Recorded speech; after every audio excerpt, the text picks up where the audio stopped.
internet services offer cheaper and more transparent pricing. Municipal broadband networks generally offer cheaper entry-level prices than private internet providers, and the city-run networks also make it easier for customers to find out the real price of service, a new study from Harvard University researchers found. Researchers collected advertised prices for entry-level broadband plans, those meeting the federal standard of at least 25 Mbps download and 3 Mbps upload speeds, offered by 40 community-owned ISPs, and compared them to advertised prices from private competitors.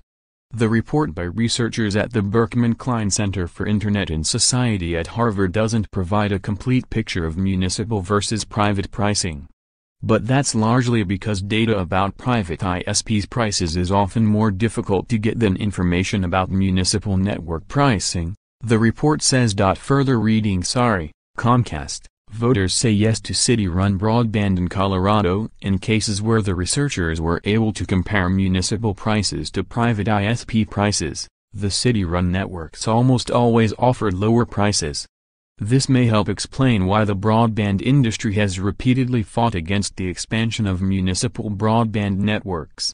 This fight includes pushing legislators to draft anti-municipal broadband state laws, lobbying against local ballot initiatives, and filing lawsuits against cities that build their own networks.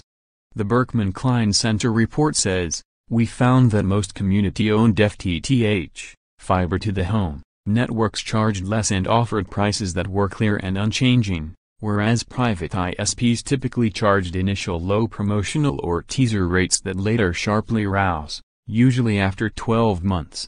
We were able to make comparisons in 27 communities. We found that in 23 cases, the community-owned FTTH provider's pricing was lower when averaged over 4 years. Using a 3-year average changed this fraction to 22 out of 27. In the other 13 communities, comparisons were not possible, either because the private provider's website terms of service deterred or prohibited data collection, or because no competitor offered service that qualified as broadband. We also made the incidental finding that Comcast offered different prices and terms for the same service in different regions. Researchers accounted for all fees and recurring costs in calculating the 4-year averages.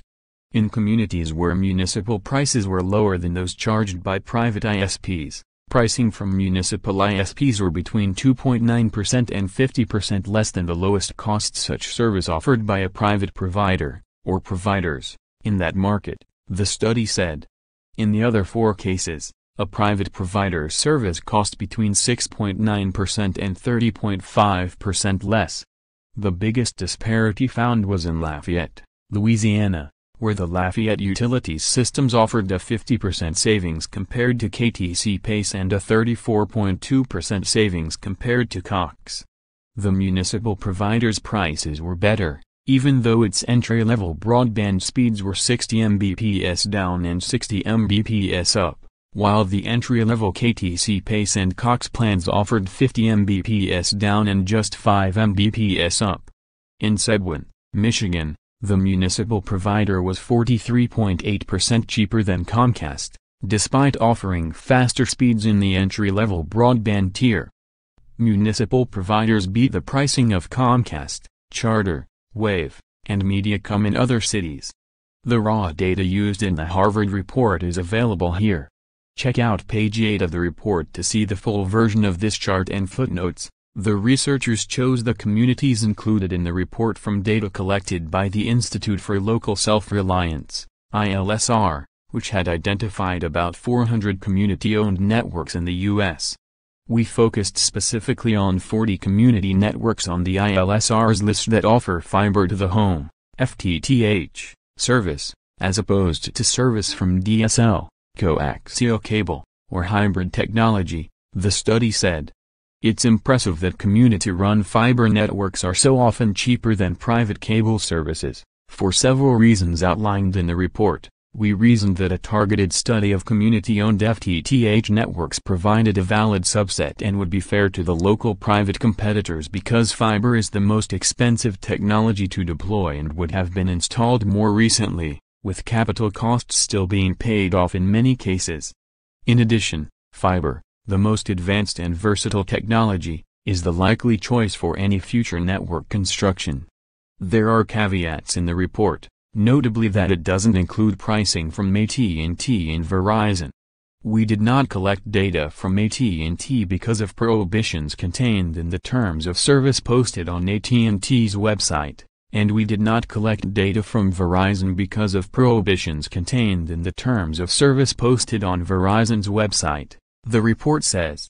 AT&T's terms of service prohibit systematically collecting and assessing any content, including the use of any data mining or similar data gathering and extraction methods. Verizon's terms say that authorized use of this page is limited to the review of service availability information for a particular address or phone number, solely by persons interested in purchasing Verizon service or making changes to existing Verizon service.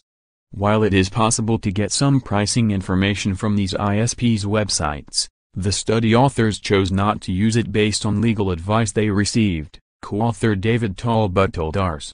AT&T and Verizon service plan and pricing information might not have changed the results too much, because the company's networks often use DSL service that falls short of the FCC's broadband speed standard of 25 Mbps/3 Mbps. Moreover, exact pricing information is hard to get from these companies' websites unless you type a specific address into availability checkers. The data is only available if you plug in addresses and violate terms of service, Talbot told Ars. And in most of the handful of towns where there was a terms of service issue, it involved DSL service anyway, so we think it's unlikely to change the overall outcome. Talbot and his co-authors also aren't impressed by the Federal Communications Commission's data collection. In general, we've found that making comprehensive pricing comparisons among U.S. Internet service plans is extraordinarily difficult. The U.S. Federal Communications Commission, FCC, does not disseminate pricing data or track broadband availability by address, the report said. The transparency of municipal broadband pricing is one of the key advantages the networks offer over many private ISPs.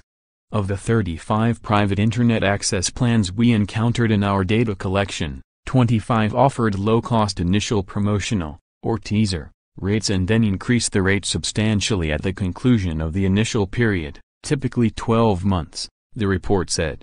By contrast, we encountered only 3 examples of promotional pricing among the community-owned ISPs we studied. And Minute, in the towns of Monmouth and Independence, Oregon, was the only one to offer such a deal on a plan offering Internet access only, in the form of a special promotion for students. The FCC's 2015 net neutrality order required all ISPs to be more transparent about pricing and data caps, but the Republican-led repeal of those rules last month also threw out the enhancements to transparency requirements.